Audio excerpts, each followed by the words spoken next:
Siento una profunda alegría personal por el acontecimiento que hoy estoy viviendo. A lo largo de mi vida académica he podido disfrutar muchos otros momentos de satisfacción y plenitud personal, varios de ellos recientemente evocados por el académico doctor Jorge Vanosi en su muy generosa presentación. Sin embargo, ninguno de ellos alcanzó en mí la resonancia interior que se produjo cuando el académico doctor Gregorio Badeni, presidente de esta academia, me transmitió la noticia de mi incorporación a este destacadísimo claustro de la ciencia jurídica argentina. Ocupé un sitial de esta academia, de la que han formado parte un premio Nobel de la Paz, el académico doctor Carlos Saavedra Lamas, dos presidentes de la Nación, los académicos doctores Figueroa Alcorte y Castillo, 13 jueces de la Corte Suprema de Justicia de la Nación, y los más destacados juristas de las distintas disciplinas jurídicas argentinas a lo largo del siglo pasado y del presente, es un don que considero inestimable. Tengo el profundo gozo de compartir las sesiones de la academia con muchos de quienes han sido mis maestros y profesores, y cuyas obras fueron los textos en los que me nutrí durante los años de mi formación universitaria. Cursé Derecho Político en la cátedra del académico doctor Alberto Rodríguez Varela, Derecho Constitucional 1 en la del académico doctor Alberto Rodríguez Galán, Derecho Constitucional 2 en la del académico doctor Jorge Vanosi, Derecho Administrativo en la del académico doctor Juan Carlos Casani. El académico doctor Eduardo Aguirre Barrio, fallecido hace un año atrás, fue mi profesor de Derecho Penal.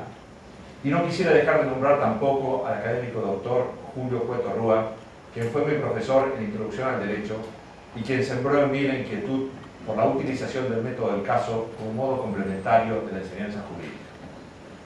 Junto a ello, me he enriquecido con la lectura de las obras de Derecho Constitucional del académico Segundo Linares Quintana, maestro de los constitucionalistas argentinos, de Historia del Derecho del académico doctor Víctor Tavo Anzoátegui, de Derecho Procesal del académico doctor Enrique Falcón, de Derecho Tributario del académico doctor Horacio García Belsunce, de Derecho de la Navegación del académico doctor José Ray, y de los libros y artículos de los demás miembros actuales y pasados de este distinguidísimo cuerpo. El académico doctor Fernando Barranco Siberia integró el Tribunal Examinador cuando comencé mi carrera docente en la Facultad de Derecho de la Universidad de Buenos Aires en 1986. El doctor Vanosi fue titular de la Cátedra de Derecho Constitucional a la que me sumé en 1986 e integró a fines de 1997, junto con los doctores Horacio Sanguinetti y Carlos Colauti, el jurado de mi tesis doctoral, que fuera dirigida por el académico correspondiente, doctor Néstor Pedro Sagüez. Al académico doctor Gregorio Badeni, presidente de esta academia, le estaré siempre reconocido por las enseñanzas recibidas, por su ejemplo y hombría de bien, y por la confianza que continuamente me ha mostrado y que espero no defraudar. En estos sentidos recuerdos no puedo ni quiero dejar de mencionar al académico doctor Juan Aguirre Lanari, quien siendo miembro titular quien siendo director del Instituto de Derecho Constitucional de esta academia, en el año 2003 me invitó a participar de sus reuniones. He disfrutado de estos encuentros mensuales durante los últimos 10 años, bajo la coordinación de la siempre atenta y servicial doctora Beatriz Alice. A los integrantes del Instituto de Derecho Constitucional de esta academia que hoy me acompañan, vaya el agradecimiento por todos los aportes que me han brindado durante todos estos años. Por todos estos motivos, guardo hacia todos y cada uno de los integrantes de quienes hoy forman parte de la Academia de Derecho y Ciencias Sociales profundos sentimientos de estima, reconocimiento y veneración. Y si este es el momento de la gratitud, no puedo dejar de expresar mi más sincero y personal agradecimiento a mis padres, a mis hermanos y cuñados, a mis sobrinos y a todos mis familiares que siempre me han brindado su afecto y cariño. También a las autoridades, profesores, personal, alumnos y graduados de la Universidad Austral, alma mater a la que he dedicado mis mejores esfuerzos académicos y que me ha brindado incalculables posibilidades de crecimiento personal y científico. También a quienes me acompañan a diario haciendo más humana y atractiva mi existencia, y a todos mis amigos. Finalmente a Dios, que no solamente es fuente de razón y justicia, como reza el preámbulo de nuestra Constitución, sino origen y causa de todos los bienes que enriquecen mi vida y la de todos quienes estamos aquí hoy presentes. Evocación de la memoria de Estanislao Ceballos. corresponde evocar la memoria del académico Estanislao Ceballos, cuyo célebre nombre lleva el sitial que voy a ocupar en esta academia. Estanislao Ceballos nació en Rosario, provincia de Santa Fe, el 27 de julio de 1854 y falleció en Liverpool, Inglaterra, el 4 de octubre de 1923 a la edad de 69 años. A lo largo de su intensa y multifacética existencia fue jurista, político, periodista, profesor universitario, etnógrafo, geógrafo, novelista. Fue electo 3 veces diputado nacional, en 1880, 1884 y 1912. Fue presidente de la Cámara de Diputados y 3 veces ministro de Relaciones Exteriores bajo la presidencia de los doctores Juárez Selman, Carlos Pellegrini y Figueroa del Corte. Inició sus estudios en la Escuela de Artes y Oficios de su ciudad natal y por gestión del gobernador Nicasio Oroño, a los 12 años de edad, fue becado para proseguir sus estudios en el Colegio Nacional de Buenos Aires. Estudió en la Universidad de Buenos Aires, cursando estudios en la Facultad de Derecho, de la que llegaría a ser profesor y decano, y en la de Ciencias Exactas, Físicas y Naturales. Se graduó en jurisprudencia en 1874, a la edad de 20 años. José C. Paz lo empleó como cronista del diario La Prensa, al que estaría ligado durante toda su vida, llegando a ser su director.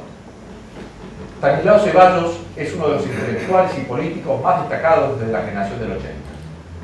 Pertenece a una progenie de argentinos que experimentó la prodigiosa transformación del desierto a la Argentina moderna del primer centenario. Nació casi al mismo tiempo que la Constitución de 1853. En su niñez, acompañando a su padre en la posta de Arequito, provincia de Santa Fe, logró salvar milagrosamente su vida ante el ataque de un malón ranquero. En su madurez, vio realizado buena parte del sueño alberdiano, con una Argentina que había consolidado la organización de su gobierno federal, afianzado su dominio territorial, multiplicado varias veces su población y puesto en marcha un proceso de crecimiento económico, educativo, científico y cultural inédito en toda América Latina. Fue tal vez esta experiencia de vida la que le llevó a afirmar que nuestro país estaba llamado a ser el coloso del continente sureño y a cumplir un papel rector en toda la América del Sur. Esta visión magnánima acerca del destino de nuestro país inspiró en buena medida todo su pensamiento y acción. No concebía a la Argentina sino con un porvenir de grandeza. Junto a su dilatada actuación pública, Ceballos impulsó la creación de numerosas entidades y publicaciones científicas y culturales, entre las que corresponde mencionar la Sociedad Científica Argentina, con su célebre revista Anales, el Instituto Geográfico Argentino, la Sociedad Rural Argentina, de la que fue su presidente entre 1888 y 1894, el Club del Progreso, el Círculo de Periodistas y la Revista de Derecho, Historia y Letras, que dirigió entre 1898 y 1923. La preocupación por la preservación de la integridad territorial argentina y su decidida defensa diplomática y militar fue una constante a lo largo de todos los años de su actuación pública. Influido por la obra del marino norteamericano Alfred Tyler, La influencia del poder naval en la historia, escrita en 1890, alentó la compra de buques y armamentos que permitieran asegurar el poderío argentino ante eventuales conflictos con los países limítrofes. En 1905 se incorporó a la entonces naciente Academia Nacional de Derecho. También fue miembro del Tribunal Permanente de Arbitraje de La Haya y participó del Congreso Panamericano de 1910. En 1918 fue nombrado decano de la Facultad de Derecho de la Universidad de Buenos Aires, de la que fue profesor de Derecho Internacional Privado durante 24 años. Sistematizó sus aportes en lo que él denominó Teoría Argentina de Derecho Privado Humano. Poco antes de su muerte llegó a ser elegido presidente de la International Law Association en 1923. A la edad de 69 años viajó a los Estados Unidos, invitado por la Universidad de Harvard, para participar en un ciclo de conferencias que dictó en lengua inglesa. Fueron publicados póstumamente en 1927. Desde los Estados Unidos viajó a Inglaterra, falleciendo en Liverpool el 4 de octubre de 1923. Sus restos descansan en el cementerio de la Recoleta. Fue un escritor de gran fecundidad. Publicó libros, artículos, conferencias, reseñas y notas bibliográficas que sumadas superan los 400 títulos. El recuerdo del doctor Julio César Otaegui. Tengo el honor de suceder en el sitial Estanislao Ceballos al académico emérito doctor Julio César Otaegui. Guardo de él los mejores recuerdos. a pesar de que cultivamos distintas disciplinas jurídicas, tuve la oportunidad de tratarlo personalmente cuando integró el Consejo Académico del Máster de Derecho Empresario de la Universidad Austral. Pude entonces apreciar su honradez intelectual, su amor a la verdad, su probada vocación universitaria, su seriedad científica y su sentido de la exigencia y la justicia. El doctor Julio César Otaegui nació el 17 de octubre de 1923. Se graduó como abogado y luego obtuvo el título de doctor en jurisprudencia por la Universidad de Buenos Aires. Ha sido profesor de la Universidad Católica Argentina y de la Universidad Austral. Es autor de numerosos libros y trabajos científicos, entre los que se destacan Fusión y escisión de sociedades comerciales, Invalidez de actos societarios, Administración societaria, Concentración societaria. Propuestos para integrar esta corporación por los doctores Alberto Rodríguez Galán, Jaime Luis Anaya, Lino Enrique Palacios y Juan Carlos Casañe, fue elegido académico titular en la sesión privada del 23 de septiembre de 1999, ocupando el sitial Estanislao Ceballos tras la vacante producida por el fallecimiento del académico doctor Jorge Mayer. La ceremonia de incorporación se realizó el 27 de abril del 2000. Fue presentado por el doctor Jaime Anaya y disertó sobre el tema El Grupo Societario. Fue vicepresidente de la corporación en el periodo 2004-2007. Presidió esta academia entre marzo de 2007 y el 22 de junio del 2009, fecha en que presentó su renuncia a la presidencia. En la sesión privada del 8 de septiembre de 2011 fue designado académico emérito.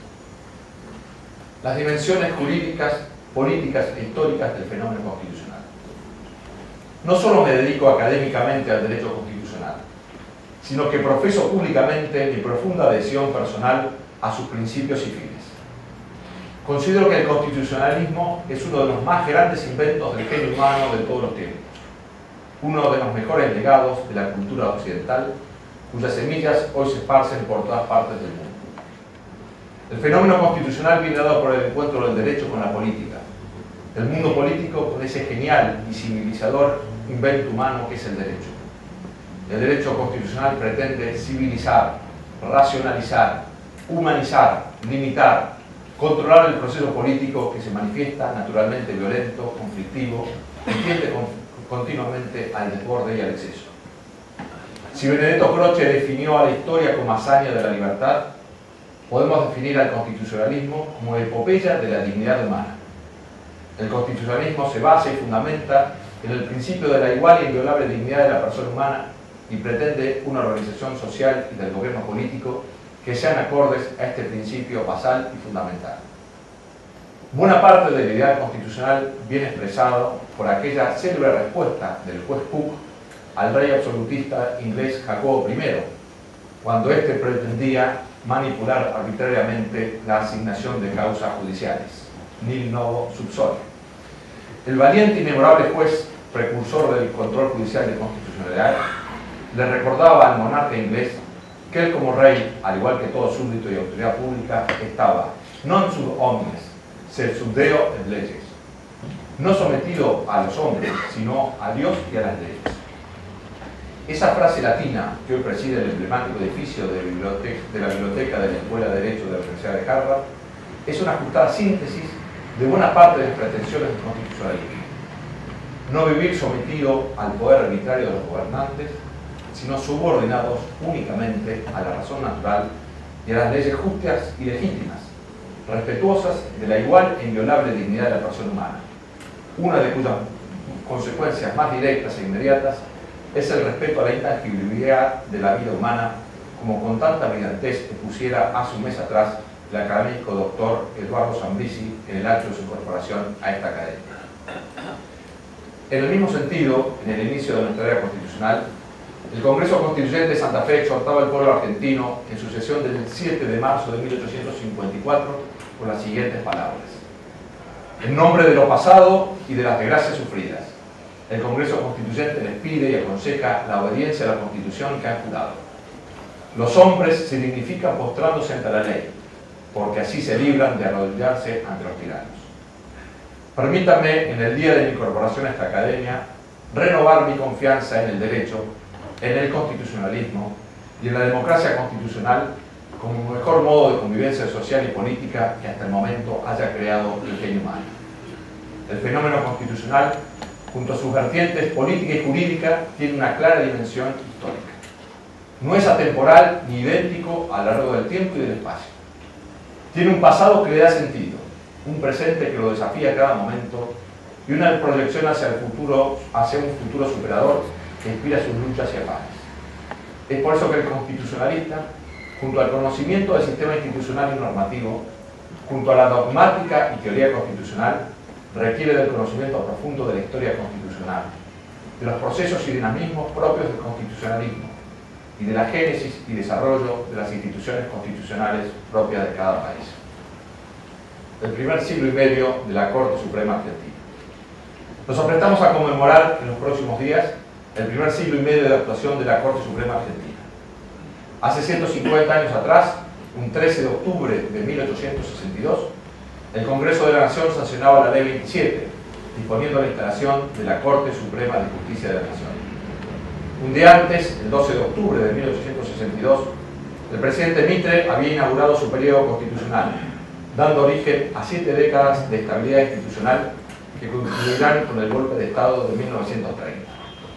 Al día siguiente de la sanción de la Ley 27, el presidente Mitre, con el referendo de su ministro Eduardo Costa, elevó al Senado los pliegos de los doctores Valentín Alsina, Francisco de las Carreras, Salvador María del Carril, Francisco Delgado, José Barros Pasos y Francisco Pico, para que se les diera el acuerdo senatorial e integrar de ese modo por primera vez nuestro máximo tribunal. En la sesión del 17 de octubre de 1862, el vicepresidente Paz informó que el ministro Costa le había hecho conocer que el doctor Valentín Alsina sería presidente del tribunal y el doctor Pico se desempeñaría como procurador general. El Senado prestó acuerdo para realizar esos nombramientos el 18 de octubre de 1862. Fue así como, hace ahora 150 años, quedó integrada por primera vez la Corte Suprema Argentina. Sin embargo, el doctor Valentín Alsina no aceptó su nombramiento como ministro y presidente de nuestro máximo tribunal. Por nota del 6 de noviembre de 1862 se excusó por razones de salud. El presidente Mitre insistió en requerir sus servicios, pero en carta del 13 de diciembre, Alsina reiteró que su presencia en la Corte Suprema no era de una necesidad absoluta y continuó ejerciendo el cargo de senador. Debido a la renuncia de Valentín Alsina, la Corte funcionó hasta junio de 1865 con 4 jueces. El 10 de junio de 1865 fue nombrado en su reemplazo José Benjamín Gorostiaga, cuya actuación en el alto tribunal ha sido objeto de estudio en la brillante tesis doctoral del académico doctor Jorge Ramos. Los 4 jueces de la Corte Suprema juraron ante el presidente Mitre en su despacho y con la presencia de todos los ministros el mediodía del 15 de enero de 1863. Se instalaron provisoriamente en dependencia de lo que fuera la vivienda de la familia Escurra, en la calle Bolívar, entre las de Moreno y Belgrano, que había sido la residencia de Rosas durante buena parte de su gobierno. Como presidente del tribunal fue designado el doctor Francisco de las Carreras. El 16 de enero de 1863, el ministro Costa remitió una circular a los gobernadores de provincia, dando cuenta de la instalación del tribunal y señalando que, a partir de entonces, quedaba garantizada la propiedad particular, la seguridad individual, los derechos todos que la Constitución acuerda a los habitantes de la República, sin distinción alguna, colocados al abrigo de un poder moderador. Sin embargo, la Corte Suprema no pudo comenzar a realizar su labor jurisprudencial, pues faltaban dictar algunas leyes que hicieran posible su funcionamiento y a cuya elaboración se abocaron los jueces de la Corte Suprema en los primeros meses de trabajo en común. En base a estos aportes, el Congreso sancionó el 14 de septiembre de 1863 la Ley 48, que establece la jurisdicción y competencia de los tribunales federales, la Ley 49 sobre competencia penal federal y la Ley 50 sobre normas de procedimiento ante los tribunales federales, disposiciones legislativas básicas para el adecuado funcionamiento del Poder Judicial y de su cabeza, la Corte Suprema. La primera sentencia del tribunal recién se dicta el 15 de octubre de 1863, con lo que se dio comienzo a su ininterrumpida tarea jurisprudencial que se prolonga a nuestros días. El presidente Mitre fue, al decir de Felipe Pérez, el patrono de la Corte Suprema de Justicia, y así él lo vivenció personalmente. En su mensaje al Congreso leído el 5 de mayo de 1863, al iniciar sus sesiones ordinarias, expresó: en cumplimiento de la ley y penetrado el gobierno de la necesidad de completar nuestro sistema político, instaló la Corte Suprema de Justicia Federal, que tan grande y benéfica influencia está destinada a ejercer en el desenvolvimiento de nuestras instituciones como un poder moderador. Cuando, tiempo más tarde, en el año 1870, falleciera el doctor Francisco de las Carreras, primer presidente de la Corte Suprema, Mitre pronunció un discurso en el que volvió a hacer referencia a sus ideas sobre la trascendental función que tenía el alto tribunal en la vida de la nación, señalando que era necesario consolidar, a la vez que el Poder Ejecutivo y el Legislativo, el supremo Poder Judicial, que impera sobre las pasiones, que corrige los extravíos, que garante la paz de los pueblos y de los ciudadanos y que gobierna todo en nombre de la razón con la fuerza invencible de la ley. Con la sanción de la Ley 27, el nombramiento de sus integrantes, su instalación inicial, el dictado de la primera sentencia, se iniciaba la singladura de la Corte Suprema Argentina, uno de los más antiguos y destacados tribunales de toda América Latina, cuyo primer siglo y medio de existencia nos preparamos a celebrar en estos días. Este aniversario y las 15 décadas de ininterrumpida labor jurisprudencial son una ocasión para prestar atención a la historia de nuestro máximo tribunal y extraer de ellas numerosas enseñanzas para el derecho constitucional argentino. Bien se preguntaba y respondía Alberti: ¿a qué ocuparse del pasado? A fin de que si ha sido malo no se repita en el porvenir. Dejar ocultos los escollos que han sucumbido los trabajos anteriores, y en ellos sucumbirán también los trabajos venideros. ¿Cuál es el destino de la historia? Ella pone el pasado al servicio del porvenir. Hace algunos años atrás señalaba que la investigación sistemática y ordenada de la historia de nuestro máximo Tribunal Federal era una asignatura pendiente de los constitucionalistas e historiadores del derecho de nuestro país. Los estudios sobre la historia de la Corte Suprema Argentina no han alcanzado aún entre nosotros la extensión que han tenido en Estados Unidos las investigaciones sobre la historia de su máximo tribunal. Nos parece que se puede afirmar que la obra de mayor relevancia del derecho argentino está contenida en los 335 tomos que hoy componen la colección de fallos de la Corte Suprema de la Nación. El académico Vanossi ha afirmado que la colección de fallos es el más grande monumento del derecho constitucional argentino, pues las sentencias de la Corte son el derecho viviente de nuestro país. Allí se contiene un vasto material jurídico impregnado de realidad argentina, ya que en sus fallos se ven reflejados los avatares de nuestra vida institucional, los valores políticos, jurídicos y culturales que predominaron en cada época histórica, los diversos conflictos en cuya resolución se vio envuelta la Corte Suprema y los principios y normas jurídicas a los que acudió para resolverlo. El estudio ordenado y contextualizado de todo este material se presenta como un desafío académico por demás atractivo. Hay que intentar adentrarse en la historia de la Corte, abrir sus archivos, develar sus secretos, extraer sus aprendizajes, teniendo siempre presente que la historia nos enseña lo que ha sido, no necesariamente lo que debería haber sido. Estamos en presencia de uno de los tribunales que, siguiendo el modelo norteamericano, hace más tiempo viene practicando de modo continuo el control judicial de constitucionalidad. Muchas de las que hoy son novedosas y revolucionarias doctrinas jurídicas para los tribunales constitucionales europeos, que han ido conformándose luego de la Segunda Guerra Mundial, son concepciones que entre nosotros tienen más de un siglo de existencia y aplicación práctica. La actuación de la Corte Suprema Argentina puede ser estudiada tanto de una perspectiva sistemática, tendiente a analizar y definir cuál es la misión institucional que está llamada a cumplir, como de una perspectiva histórica, examinando de modo concreto cuál fue el rol que nuestro máximo tribunal cumplió en el desarrollo del juego político e institucional argentino. Ambos enfoques son complementarios y están llamados a enriquecerse mutuamente. Se aprende mucho sobre el contenido de la función institucional que desarrolla nuestro máximo tribunal cuando se acude a la experiencia histórica argentina, y a la vez es necesario estar provistos de categorías conceptuales, políticas y jurídicas que nos proporciona el derecho constitucional para encuadrar y valorar la actuación del máximo tribunal en cada una de las etapas de su historia. Parecería que nuestro máximo tribunal está más dispuesto a contarnos sus secretos e intimidades si le preguntamos sobre su historia que cuando únicamente le sometemos a un interrogatorio de alcance general y formal. Proponía recientemente el destacado constitucionalista italiano Gustavo Cervelleschi que, superando previos desencuentros, nuestro tiempo podía ser el de la unión constructiva de la historia y del derecho constitucional.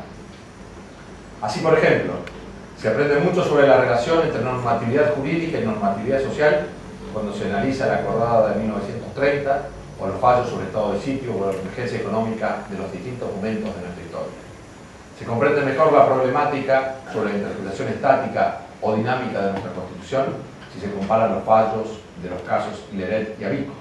Se entiende con claridad qué es la creación pretoriana del derecho cuando se analiza en profundidad los casos Siri y Cot. Otro tanto podría decirse de la vinculación de cada uno de los conceptos constitucionales con los distintos fallos que a lo largo del tiempo ha dictado nuestra Corte Suprema.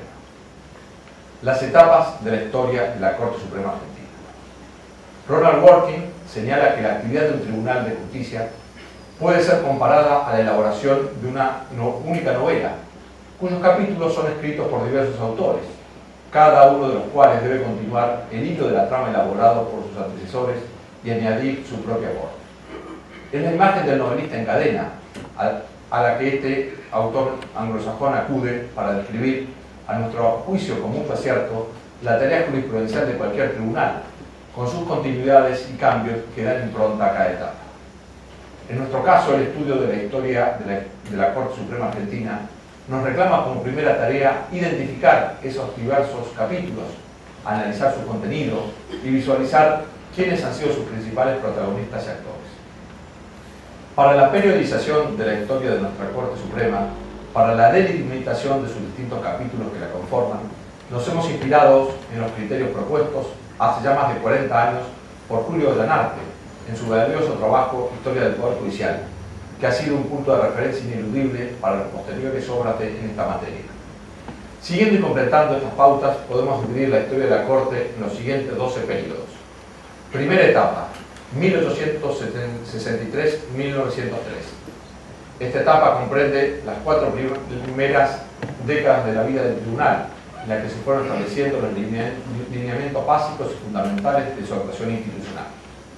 En medio de una época algo turbulenta, marcada por constantes conflictos internos, la jurisprudencia de la Corte Suprema de esta primera etapa tiene por principal objetivo el afianzamiento de las instituciones establecidas por la Constitución y acompañar el proceso de desarrollo económico del país, impulsado principalmente desde el Gobierno Nacional.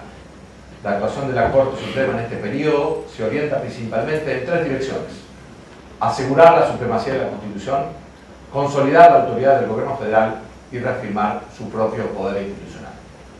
Segunda etapa, 1903-1930. Ollanarte sintetiza este periodo del siguiente modo. Se inicia en 1903 con la incorporación a la Corte Suprema de ese eximio jurista que se llamó Antonio Bermejo. Es la etapa spenceriana en la que, al amparo del positivismo jurídico, se guarda absoluta fidelidad a la más ortodoxa e inflexible concepción liberal y, aunque no se lo diga, se imagina al Estado como un enemigo natural de la libertad del individuo. Tercera etapa, 1930-1947. Esta tercera etapa se inicia en 1930, año en que coinciden el quebrantamiento del orden constitucional por la Revolución del 6 de septiembre de 1930 y el inicio de una mayor intervención estatal en materia económica a partir de la profunda crisis desencadenada en ese año y se extiende hasta el juicio político a los jueces del tribunal en 1947. En ella sobresale la actuación de su presidente Roberto Repetto, que da al tribunal una impronta intervencionista conservadora. Cuarta etapa, 1947-1955. Este periodo se inicia con la llegada al gobierno del justicialismo y la designación de 4 nuevos jueces, luego de la institución por juicio político de los anteriores integrantes del tribunal, y se prolonga hasta 1955, año en que son removidos todos los integrantes de la Corte Suprema por el gobierno de la Revolución Libertadora. Es la etapa justicialista. En ella sobresalió con nitidez el fino pensamiento jurídico de Tomás de Casares. Hay en las sentencias de esta época una clara actitud de acompañamiento, frecuentemente permisivo, de la actuación y el rumbo político del gobierno justicialista. Quinta etapa, 1955-1958. El gobierno de la Revolución Libertadora procedió a remover por primera vez en nuestra historia institucional a todos los integrantes de la Corte Suprema. Se inicia así una nueva etapa en la historia del tribunal que durará solo 3 años, hasta el inicio del gobierno democrático de Arturo Frondizi, momento en el que se da una renovación parcial de la composición del tribunal. Se observan los fallos de esta época un deseo de separarse abiertamente de las líneas jurisprudenciales de la etapa anterior, procurando dar una tutela más intensa a los derechos y garantías individuales. Entre las sentencias que expresan esta nueva postura del tribunal se destacan especialmente los casos Moubiel, en el que se declara la inconstitucionalidad de los edictos de policía por afectar el principio de legalidad en materia penal, y Sili, que creó preterrenamente la acción de amparo frente a los actos del Poder Público.